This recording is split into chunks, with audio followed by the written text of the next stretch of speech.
we're back. I'm sitting here with Tom Selleck. Thank you for predicting all these amazing events in the future. Welcome. Thank you. Yeah. That's a career finisher right there. That's all right. Now, there's much to talk about here. First of all, you had a birthday fairly recently, is that right? I did. And is it okay to find out what your age? Let's find out. I just turned, 60. That is unbelievable to me. I don't know what you're doing. I'm not doing much. Oreo cookies and Fig Newtons are the Really, key. that's the secret. Yeah. I don't think it's very good for work. Really? Well, I mean, it's a big number, and I would kind of prefer to be known as an actor of indeterminate age, somewhere between Johnny Depp and death. Right. Who can? That's a nice way to put it. As they say in baseball, still bring it. Right. Yeah. Well, I don't know. You look good. You could beat the crap out of me, and that's something. Because everyone knows I'm pretty good in the clinch. No, I'm not. I'm just terrible. Whatever you're doing the right thing. And there's a lot to discuss here. There's one thing, and we've talked a lot about, your first huge career success in your career was Magnum. And Magnum P.I. was a huge show. And one of the things... And they rerun that show a lot, and it still holds up. I will say the one thing that doesn't hold up, because fashions change, is that Magnum wore really short shorts. I think we have a photo here. Yeah, Magnum wore some pretty...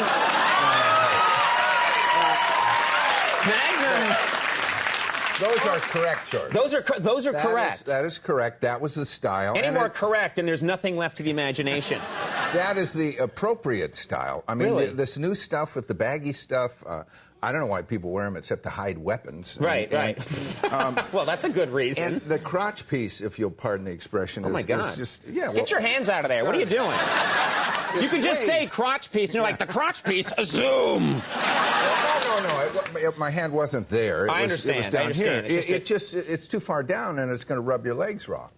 So, But there's the opposite problem with those Magnum shorts, which is the crotch piece must have been somewhere up in your belly. No. It was comfy if you had good underwear. But, of course, the great irony is I didn't really find good underwear till recently. What do you mean? Well, you were using the wrong underwear back then? What kind of underwear did they have in the 80s? I don't remember. Not good briefs. Right. You got to wear briefs with those. And I would think so, yeah. A lot of women won't understand this, but the guys will. You know, the little quickie slot so you can go to the bathroom quickie. I mean, in the briefs, there's the little, hey, look at you. Hiya, there's that thing.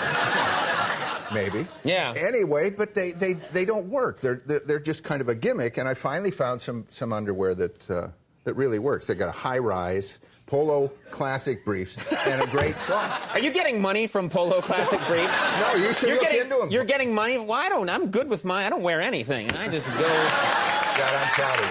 I ride the show bareback. I like it au natural, you know what I'm saying there? Yeah, kind of. A lot more than you want to know. That wouldn't work with those shorts. So what are they called? Polo Classic? Polo and you Classic like them because the slot works. The slot... What a great slogan. Would you like to do a live commercial for them right now? Yeah. Oh, let's see a live...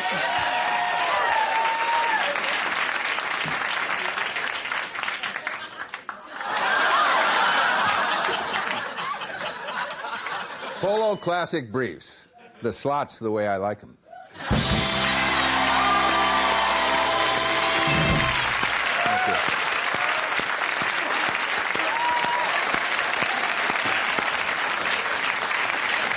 I can see the free underwear coming now. Yeah. That guy is not getting paid. That's the worst thing. Yeah. That's true, though. Yeah. Well, anyway, I'm glad. Let's get the word out on those briefs. That's the brief for you. Now, talk about commercials. You did a lot of commercials earlier in your career before you got big in TV and movies. What kind of commercials were you doing? Well, I was particularly big on hygiene products, like close-up toothpaste and soaps and colognes. Right. And one thing you do in a commercial, you learn very early on, if you ever want to get another job, if you have a shower scene, you have to shower ecstatically, just almost like an orgasm. It's just crazy, and you rub soap all over you. First you were down here, and now you're having an orgasm up here. I love the new Selleck. He's like, In one commercial, it was a Chaz Cologne commercial, I sustained a very serious nipple injury from that. What happened? Well, the soap had rubbed all the You were skin rubbing yourself so vigorously that you... Which you always do. Ecstatic is what you do in commercials. Right. So with this nipple injury, when I slapped on ecstatically the cologne all over my body, I died. I flinched. And it really hurt. You don't want to do that with an alcohol-based product. Right. Yeah. Once the nipples are gone, you want to leave the cologne off. Yeah. That's probably the idea. I've noticed or at least until the scabs form. Nice. Yeah. Nice. Well, I was worried that story wasn't unpleasant enough, but now we have scabs in there, which is good. But I have noticed that in commercials, like even for something as common as just like a common fast food hamburger, they do make people bite into it and then go, oh! No, and it's just not possible. It's way bigger than life. Right. It's huge. Right. And ecstatic is the word for all showering sequences. Right. Now, if you want to do a shower commercial. No one wants to see me do it. No one wants to see. I've put it out there to Irish Spring, which is a natural hookup with me. That I would, if they want, I would promote Irish Spring because I'm sensitive about commercials. I don't like to do them, but I'll promote Irish Spring because I use the product, and they don't want to see my upper body. Yeah, well, watch your nipple. Yeah. No one wants to see it. Your movie career, of course, a lot of different highlights.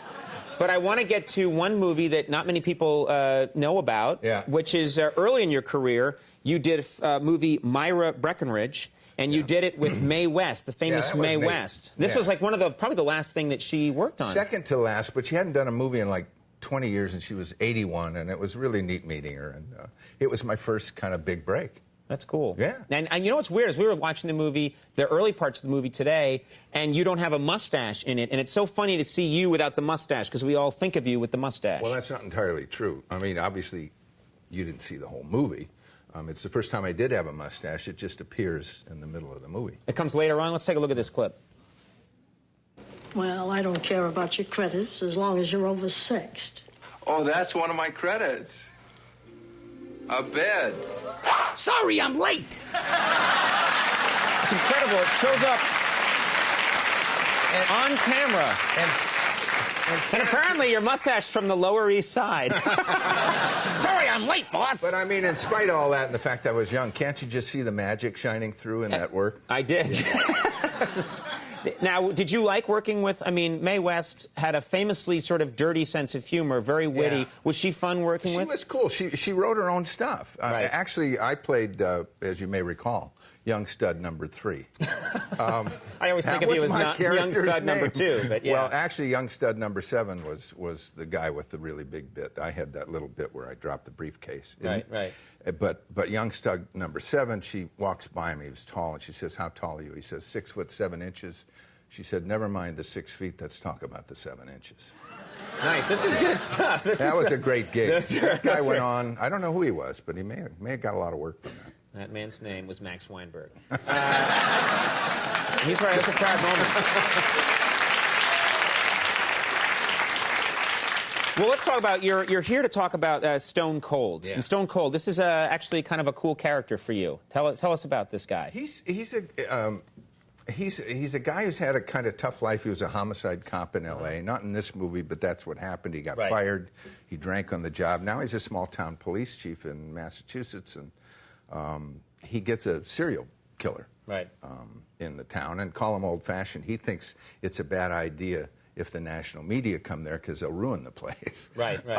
So he tries to solve it by himself. He's got a police force of 3 people. He's just a great character with a lot of flaws. Well, he's got his demons, which I think is neat. He's got demons, and he's funny. You know, every time he starts to feel sorry for himself, he'll crack a joke. And that's Robert Parker, who wrote this series of books. And it was a thrill to do them because I'm a big fan. Right. He wrote Spencer for Hire. Right. Are you going to do more, you think? If they ask. If they ask. And that means people have to watch it. All right. Well, that's where this part comes in. Stone Cold airs this Sunday night at 9 on CBS. So check that out. Tom, you're always a good sport. Thanks so much for being here. Tom Selleck, Jamie Kennedy coming up. We'll take a break. We'll be right back.